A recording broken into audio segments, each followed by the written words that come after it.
Un curso de milagros, libro de ejercicios, lección 77, cuya idea es: tengo derecho a los milagros. 1. Tienes derecho a los milagros debido a lo que eres. Recibirás milagros debido a lo que Dios es y ofrecerás milagros debido a que eres uno con Dios. Una vez más, cuán simple es la salvación. Es sencillamente una afirmación de tu verdadera identidad. Esto es lo que celebramos hoy. Recuerdo la idea: tengo derecho a los milagros. 2. Tu derecho a los milagros no se basa en las ilusiones que tienes acerca de ti mismo. No depende de ningún poder mágico que te hayas adscrito ni de ninguno de los rituales que has ingeniado. Es inherente a la verdad de lo que eres. Está implícito en lo que Dios, tu Padre, es. Tu derecho a los milagros quedó establecido en tu creación y está garantizado por las leyes de Dios. Recuerdo la idea: tengo derecho a los milagros. 3. Hoy reivindicaremos los milagros a los que tienes derecho, pues te pertenecen. Se te ha prometido total liberación del mundo que construiste. Se te ha asegurado que el reino de Dios se encuentra dentro de ti y que jamás lo puedes perder. No pedimos sino lo que en verdad nos pertenece. Hoy, sin embargo, nos aseguraremos también de no conformarnos con menos.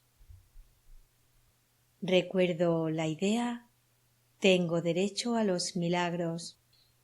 4. Comienza las sesiones de práctica más largas de hoy, diciéndote a ti mismo con absoluta certeza que tienes derecho a los milagros. Cierra los ojos y recuerda que estás pidiendo únicamente lo que por derecho propio te pertenece. Recuérdate también a ti mismo que los milagros jamás se le quitan a uno para dárselos a otros y que al reivindicar tus derechos estás haciendo valer los derechos de todo el mundo. Los milagros no obedecen las leyes de este mundo, proceden simplemente de las leyes de Dios. Recuerdo la idea: tengo derecho a los milagros. 5.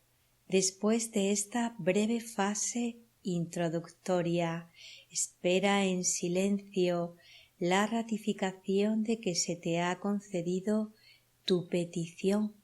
Has pedido la salvación del mundo, así como la tuya. Has pedido que se te concedan los medios a través de los cuales se puede lograr esto. Es imposible que no te den garantías al respecto. No estás sino pidiendo que se haga la voluntad de Dios. Recuerdo la idea: tengo derecho a los milagros. 6. Al hacer esto, no estás realmente pidiendo nada, estás afirmando un hecho innegable. El Espíritu Santo no puede sino asegurarte que se te ha concedido tu petición. El hecho de que la aceptases lo confirma. Hoy no hay cabida para la duda ni la incertidumbre. Estamos haciendo por fin una petición real. La respuesta es una simple exposición de un simple hecho. Recibirás la ratificación que buscas. Recuerdo la idea: tengo derecho a los milagros. 7. nuestras sesiones de práctica más cortas serán frecuentes y estarán dedicadas a recordar un simple hecho. Repite hoy frecuentemente. Frase para repetir: tengo derecho a los milagros. Pídelos cada vez que se presente una situación que los requiera. Reconocerás tales situaciones y, como no estás dependiendo de ti mismo para encontrar el milagro, tienes pleno derecho a recibirlo siempre que lo pidas. 8 y último. Recuerda también que no te debes conformar con nada que no sea la respuesta perfecta. Si te asaltan tentaciones, di de inmediato. Frase para aplicar: no intercambiaré milagros por resentimientos. Quiero únicamente lo que me pertenece. Dios ha establecido mi derecho a los milagros.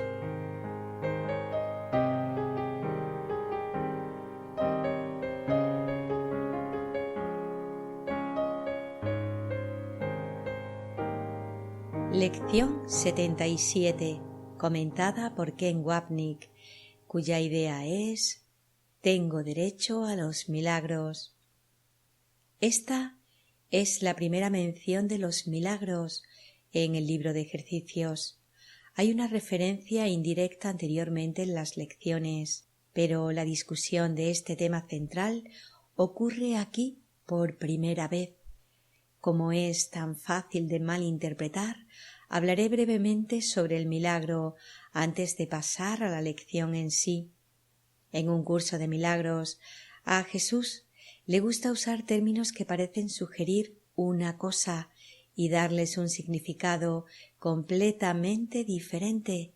El término milagros, entrecomilladamente, que da nombre al curso, es un buen ejemplo.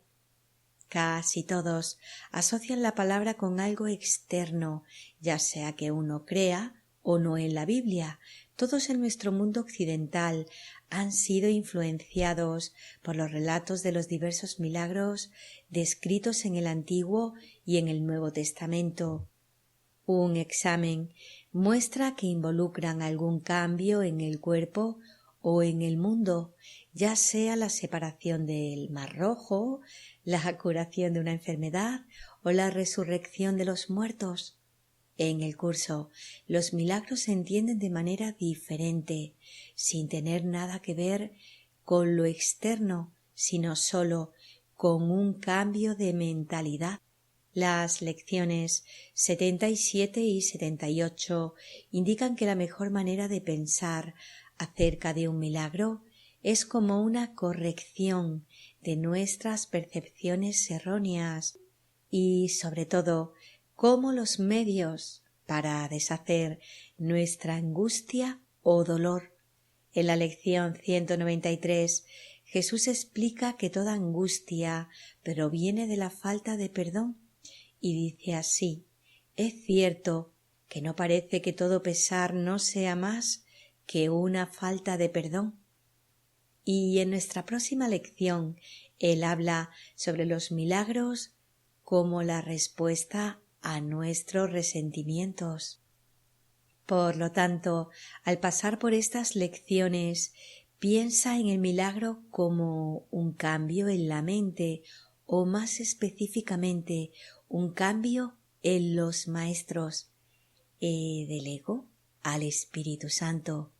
Ese cambio corrige todas las percepciones equivocadas y pensamientos erróneos, la fuente de nuestro sufrimiento.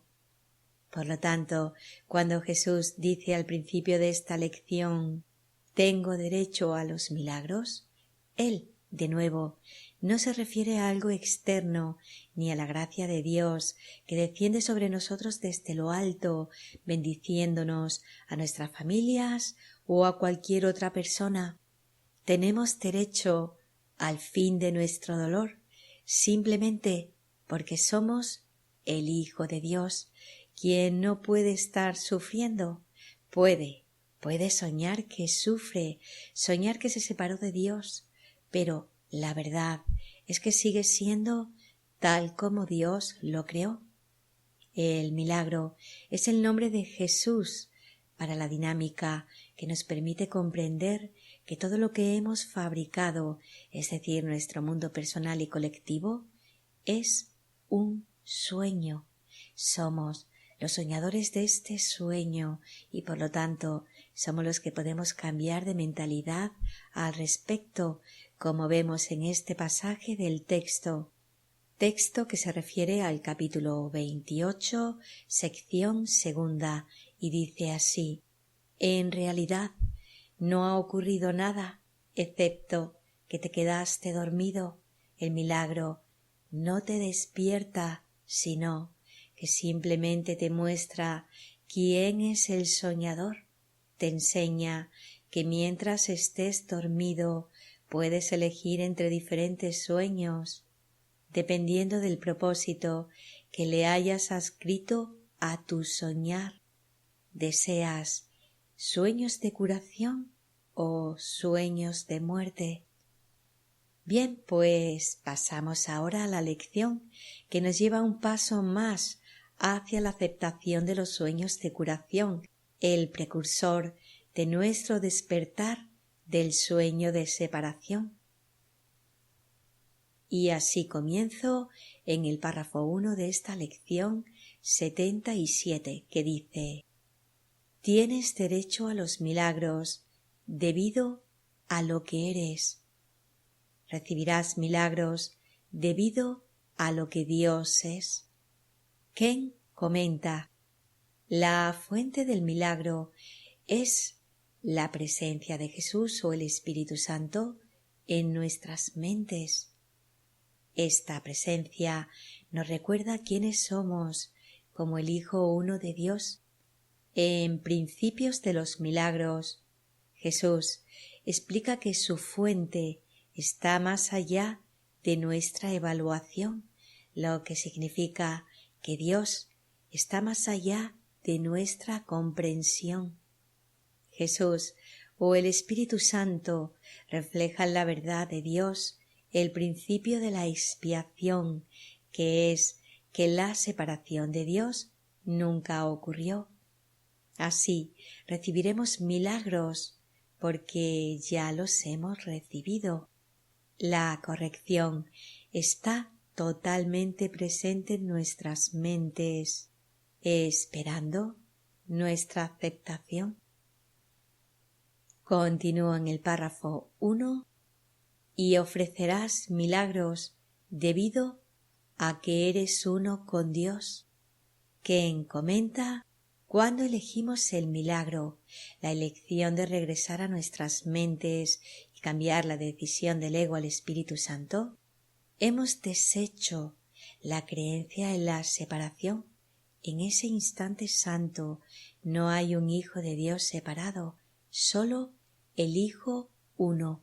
De este modo, el milagro que hemos aceptado se extiende naturalmente a toda la filiación, porque nuestra mente curada es toda la filiación. En el instante en que elegimos a Jesús, el gran símbolo del Hijo uno, como nuestro Maestro y nos identificamos con su amor, nos hacemos como Él.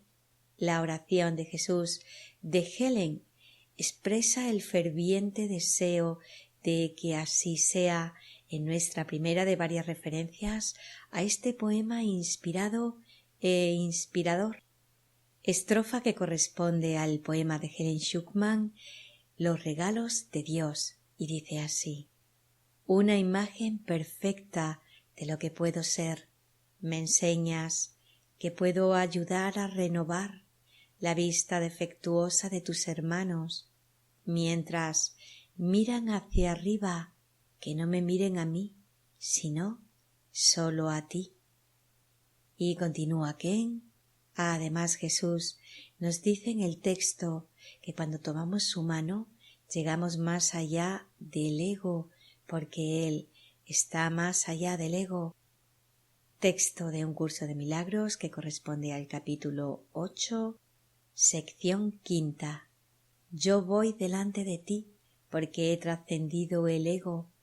Dame, por lo tanto, la mano, puesto que tu deseo es trascenderlo también. Continúa Ken. En el instante santo hemos trascendido los pensamientos de separación y ofrecemos milagros en el sentido de que somos uno con Dios cuando elegimos a su Maestro. Como uno con nuestro Creador, debemos ser uno con su creación, una unidad que abraza sus fragmentos aparentemente separados. Las palabras de la lección parecen sugerir que un milagro es algo que hacemos. De hecho, muchas declaraciones al principio del texto parecen sugerir eso también. Sin embargo, como hemos discutido anteriormente, el lenguaje de un curso de milagros le permite a Jesús hablarnos en un nivel que podamos entender, lo que implica experimentarnos a nosotros mismos y a los demás como cuerpos. Aunque el lenguaje en muchos lugares sugiere que los milagros involucran el comportamiento, en realidad no son más que pensamientos de corrección que elegimos y por lo tanto aceptamos. Nuevamente, una vez aceptado, el milagro se extiende naturalmente a través de nuestras mentes unidas. Nosotros, como individuos separados, cuerpo y ego, no hacemos nada, no ofrecemos milagros a nivel corporal, ni los recibimos allí. El milagro es simplemente un proceso de decisión en nuestras mentes que permite que ocurra la extensión. Y continúo en el párrafo 1. Una vez más, cuán simple es la salvación. Ken comenta, este es un tema recurrente a lo largo de un curso de milagros. La salvación es simple porque dice, por ejemplo, que lo falso es falso y que la verdad jamás ha cambiado. Lo que es falso es el sistema del ego, independientemente de las muchas formas en que se presente, y lo que nunca ha cambiado es la verdad de Dios, como Jesús nos recuerda repetidamente. ¿Qué podría ser más simple? Y así paso a acabar el párrafo 1. Es sencillamente una afirmación de tu verdadera identidad. Esto es lo que celebramos hoy. Ken comenta, elegir el milagro corrige la percepción errónea de que somos un ego, tenemos una mente dividida y no somos tal como Dios nos creó. Cuando nos demos cuenta de lo que no somos, el recuerdo de quiénes somos, Cristo, la identidad del Hijo de Dios, alboreará en nuestras mentes. Paso al párrafo 2.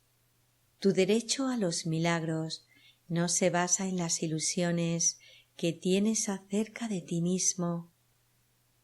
Ken comenta, la ilusión primaria sobre nosotros mismos es que somos cuerpos. Por lo tanto, no tenemos derecho a milagros a nivel corporal para mejorar nuestro sueño o el de nuestros seres queridos. Nuestro verdadero derecho es a un cambio en la mente, o una vez más y más concretamente, un cambio en los maestros. Así, nuestro nuevo maestro nos enseña que no somos farsas de nuestro ser, aquí ser en mayúscula, cuerpos en lugar de espíritu. Recuerda la declaración de Jesús a Helen en los regalos de Dios, que decía, porque no soy un sueño que se burla. En otras palabras, Jesús no es un cuerpo, el héroe del sueño del ego que se burlaría de nuestra creación como espíritu. Del mismo modo, tampoco lo somos nosotros. Así, reclamamos el milagro de la corrección que nos recuerda la verdad acerca de nosotros mismos. Continúo en el párrafo 2. No depende de ningún poder mágico que te hayas adscrito ni de ninguno de los rituales que has ingeniado. Quien comenta desde la perspectiva de un curso de milagros. Los milagros que se describen en la Biblia son formas de magia, son lo que hace un cuerpo milagroso en nombre de otros cuerpos. El Dios bíblico también está muy involucrado en el mundo físico y se lo presenta como la fuente de los milagros, a menudo trabajando a través de sus agentes elegidos, los profetas o el mismo Jesús. Todas estas son formas de magia porque no tienen nada que ver con un cambio de mentalidad. El problema que requiere la intervención del milagro es externo a la mente. De hecho, no hay nada en la Biblia acerca de una mente, aunque la palabra se use ocasionalmente en el sentido en que se define en el curso. El problema se percibe así como externo y el milagro actúa correspondientemente para remediar el problema. En un curso de milagros, todo esto es diferente. La fuente del problema se desplaza del cuerpo a la mente que concibió el problema, esto es, en última instancia, algún aspecto de la culpa que sólo puede resolverse con el milagro. Paso a acabar el párrafo 2. Es inherente a la verdad de lo que eres. Está implícito en lo que Dios, tu Padre, es. Tu derecho a los milagros quedó establecido en tu creación y está garantizado por las leyes de Dios. ¿Quién aclara? La verdad de lo que somos es Cristo y su recuerdo se encuentra en nuestras mentes correctas a través de la presencia del Espíritu Santo. Ahí es donde se encuentra el milagro, a la espera de ser elegido. Tenemos derecho a ellos debido a lo que somos como el Hijo de Dios, lo que significa que tenemos derecho a la corrección que ya está presente en nosotros. Paso al párrafo 3. Hoy reivindicaremos los milagros a los que tienes derecho, pues te pertenecen. Se te ha prometido total liberación del mundo que construiste. Se te ha asegurado que el reino de Dios se encuentra dentro de ti y que jamás lo puedes perder. No pedimos sino lo que en verdad nos pertenece. Hoy, sin embargo, nos aseguraremos también de no conformarnos con menos. Quien comenta nuevamente, los milagros nos pertenecen porque están dentro de nuestras mentes y no se pueden encontrar en nada fuera de ellos. La promesa de la total liberación del mundo que construiste y la seguridad de que el reino de Dios se encuentra dentro de ti y que jamás lo puedes perder, es el propósito del principio de expiación. La separación de Dios nunca ocurrió. Es esa verdad del Espíritu Santo la que nos libera del mundo, porque el mundo vino de la creencia de que de hecho nos separamos, una creencia que inició el desarrollo del sistema de pensamiento de individualidad, pecado, culpa y miedo, culminando en la proyección que fabricó el mundo. Por lo tanto, si no hay individualidad, porque la separación de Dios nunca sucedió, somos liberados automáticamente del mundo. Esta es la verdad a la que tenemos derecho, porque somos la verdad, una extensión de la voluntad amorosa de Dios. Aquí vemos un tema recurrente en un curso de milagros al elegir al ego en lugar del Espíritu Santo, la pequeñez en lugar de la grandeza. Nos conformamos con una parodia de nuestra creación en lugar de la gloriosa verdad de quienes somos. En otras palabras, nos conformamos con las migajas en lugar del banquete, las partes de la canción en lugar de la canción en sí. Así se nos dice en las primeras páginas de El canto de oración. El verdadero sonido es siempre un canto de acción, de gracias y de amor. No puedes, por lo tanto, pedir el eco. Es la canción la que constituye el regalo. Con ella vienen los sobreagudos, las armonías, los ecos, pero estos son secundarios. En la verdadera oración solo escuchas el canto, todo lo demás es simplemente agregado. Continúa Ken, o como Jesús dice de la canción olvidada, las notas no son nada. Nuestra preferencia por la vida en el cuerpo a la vida como espíritu es el colmo, no sólo de la locura, sino de la autodepreciación. Jesús dice más adelante en el texto. Paso a leer un pasaje que corresponde al capítulo 15, sección 3. No te contentes con la pequeñez, pero asegúrate de que entiendes lo que es, así como también la razón por la que jamás podrías sentirte satisfecho con ella. La pequeñez es la ofrenda que te haces a ti mismo, la ofreces y la aceptas en lugar de la grandeza. En este mundo no hay nada que tenga valor, porque es un mundo que procede de la pequeñez. De acuerdo con la extraña creencia de que la pequeñez puede satisfacerte.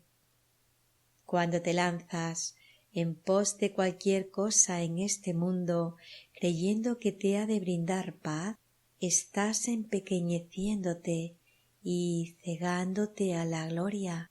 La pequeñez y la gloria son las únicas alternativas de que dispones para dedicarles todos tus esfuerzos y toda tu vigilancia, y siempre elegirás una a expensas de la otra.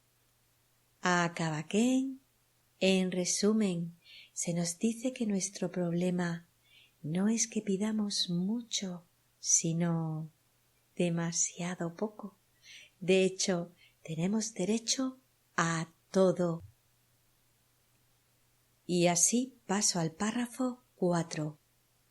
Comienza las sesiones de práctica más largas de hoy, diciéndote a ti mismo con absoluta certeza que tienes derecho a los milagros. Cierra los ojos y recuerda que estás pidiendo únicamente lo que por derecho propio te pertenece. Ken comenta: hemos visto repetidamente la importancia de usar estas ideas cuando nos sentimos tentados a creer que estamos separados, es decir, sintiéndonos especiales, enojados, culpables, ansiosos o deprimidos, habiendo así hecho real algún aspecto del sistema de pensamiento del ego. Debemos darnos cuenta lo antes posible de que hemos hecho la elección equivocada del maestro equivocado. En este punto pedimos ayuda para ver que el problema que estamos experimentando es uno que inventamos porque lo necesitábamos para preservar nuestra identidad individual. Este yo está en la mente, elegido por el tomador de decisiones, y mientras veamos el problema en el mundo o en el cuerpo, afirmamos nuestra ausencia de mente. Por lo tanto, no hay manera de que podamos cambiar nuestras mentes, un estado que es la salvación del ego y con el cual todos nos hemos identificado tan fuertemente. Es por eso que ejercicios como estos son tan vitales para nuestro desaprendizaje. Y paso a acabar el párrafo 4. Recuérdate también a ti mismo que los milagros jamás se le quitan a uno para dárselos a otro, y que al reivindicar tus derechos estás haciendo valer los derechos de todo el mundo. Los milagros no obedecen las leyes de este mundo, proceden simplemente de las leyes de Dios. Ken comenta las 5 leyes del caos, discutidas en el capítulo 23 del texto, son las descripciones más convincentes en un curso de milagros de estas leyes del mundo. La 4ª ley del caos dice que posees aquello de lo que te apropias, que se basa en la enseñanza ahora familiar del ego. ¿Recuerdas? Uno o el otro. Si tú lo tienes, yo no lo tengo. Si yo lo tengo, tú no lo tienes. Por lo tanto, si tú tienes inocencia y yo la quiero, debo quitártela. Esto te establece como pecador, sin ser inocente, dejándome como impecable, porque he tomado tu estado inocente y lo he hecho mío. La ley de Dios es que somos uno. Por lo tanto, lo que es verdad para ti debe serlo para mí. Las leyes del ego, las leyes del caos, se basan en la creencia en las diferencias. La primera ley del ego es que hay una jerarquía de ilusiones y que las diferencias son reales. Un curso de milagros enseña, en cambio, que sólo hay una ley en el cielo, la unicidad y el amor perfectos. Los milagros están así presentes en todos, porque el Espíritu Santo está igualmente presente en todos. No hay excepciones, porque no puede haber excepciones en la verdad del cielo o en sus reflejos en la tierra. Paso al párrafo 5. Después de esta breve fase introductoria, espera en silencio la ratificación de que se te ha concedido tu petición. Has pedido la salvación del mundo, así como la tuya. Has pedido que se te concedan los medios a través de los cuales se puede lograr esto. Es imposible que no se te den garantías al respecto. No estás sino pidiendo que se haga la voluntad de Dios. Ken comenta cómo el texto nos recuerda 2 veces el desenlace es tan seguro como Dios. No podemos fallar.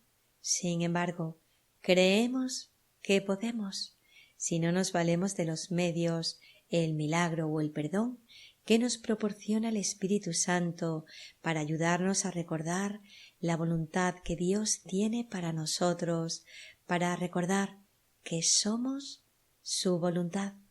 En ese recuerdo, provocado por el milagro, llega la salvación. Paso al párrafo 6. Al hacer esto, no estás realmente pidiendo nada, estás afirmando un hecho innegable. El Espíritu Santo no puede sino asegurarte que se te ha concedido tu petición. El hecho de que la aceptes lo confirma. Hoy no hay cabida para la duda ni la incertidumbre. Estamos haciendo por fin una petición real. La respuesta es una simple exposición de un simple hecho. Recibirás la ratificación que buscas. ¿Quién comenta el problema? Como hemos visto muchas veces, es nuestra arrogancia al pensar que conocemos el problema y, por lo tanto, sabemos qué pregunta hacer. Siempre alguna versión de cómo debo comportarme, qué debería decir, cuál es la respuesta a mi problema, dónde debo mudarme, qué trabajo debo tomar o con qué relación debería estar involucrado.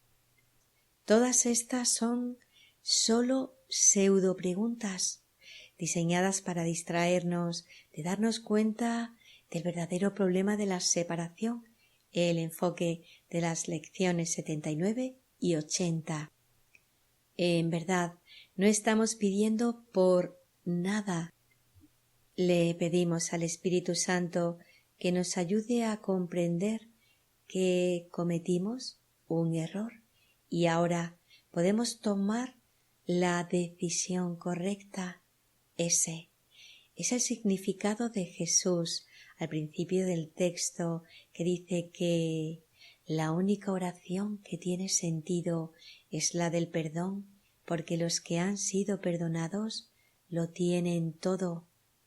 Nuestra verdadera oración es que aceptemos el milagro o la corrección que ya está presente dentro de nosotros. Esto significa que tenemos que apartar nuestros ojos de las distracciones, problemas percibidos, ya sea en mi cuerpo o en el del otro, llevándolas a nuestras mentes para que podamos entender que el problema no es algo externo, sino una elección errónea interna.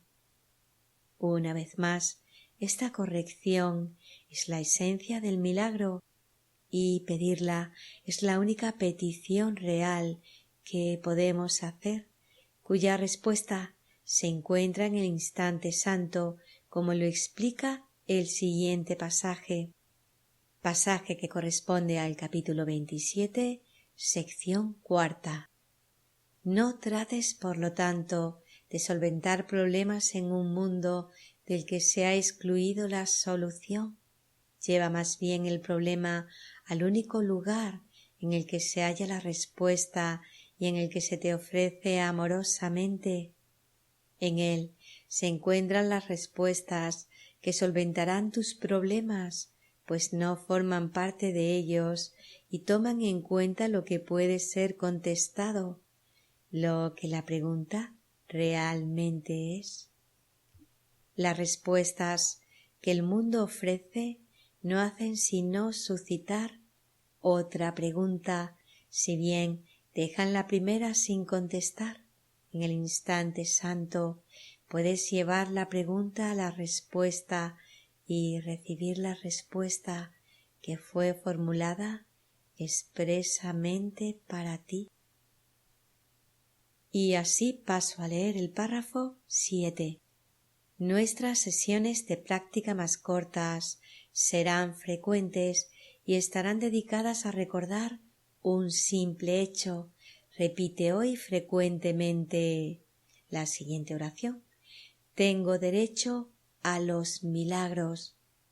Pídelos cada vez que se presente una situación que los requiera. Y quien aclara, Jesús nos está diciendo de nuevo que estas lecciones y por lo tanto su curso no tienen sentido si no las usamos para ayudar a deshacer nuestro dolor y nuestra angustia. Nos pide que pensemos muy específicamente en la idea del día de hoy y acudamos a ella en busca de ayuda cuando estemos molestos y tentados de culpar a alguien o a algo más por nuestra incomodidad. Acabo el párrafo 7. Reconocerás tales situaciones y como no estás dependiendo de ti mismo para encontrar el milagro, tienes pleno derecho a recibirlo siempre que lo pidas. Quien comenta: este es un punto extremadamente importante, el gran cambio. Hasta ahora hemos confiado en nosotros mismos o en una imagen proyectada de nosotros mismos que llamamos Jesús, el Espíritu Santo o Dios, alguna figura mágica que deshará nuestro dolor y nuestra angustia sin que tengamos que cambiar de mentalidad. La súplica a estas figuras de salvadores mágicos fue realmente una oración por la magia, no la verdadera curación. Jesús ahora está asumiendo que ya no nos estamos diciendo cuál es el problema y por lo tanto no estamos pidiendo a la imagen que fabricamos de Él que resuelva el problema para nosotros. En lugar de eso, nos dirigimos a la fuente del problema, la decisión de la mente de estar por su cuenta y de tener la razón, en lugar de ser feliz. Verdaderamente, pedir ayuda a Jesús o al Espíritu Santo dice que ya no queremos estar por nuestra cuenta, asegurándonos de que el milagro volverá a ser nuestro. Un mensaje especial para Helen abordó este mismo problema. Jesús advirtió a su escriba de que no debía tratar de definir el problema que necesitaba respuesta, y se refiere a un pasaje de Ausencia de felicidad, la historia de Helen Schucman y su escritura de un curso de milagros. Cualquier pregunta específica involucra una gran cantidad de suposiciones que inevitablemente limitan la respuesta. Una pregunta específica es en realidad una decisión sobre el tipo de respuesta que es aceptable. El propósito de las palabras es limitar y, al limitar, hacer que una vasta área de la experiencia sea más manejable, pero eso significa manejable por ti. Y acaba que el punto radica en que reconozcamos que todos los problemas son lo mismo y, por lo tanto, pedir el milagro, pedirnos que lo elijamos, es lo único significativo que podemos hacer. Solo el milagro permite que ocurra una corrección verdadera e ilimitada de la separación. Paso a leer el último párrafo, el 8. Recuerda también que no te debes conformar con nada que no sea la respuesta perfecta.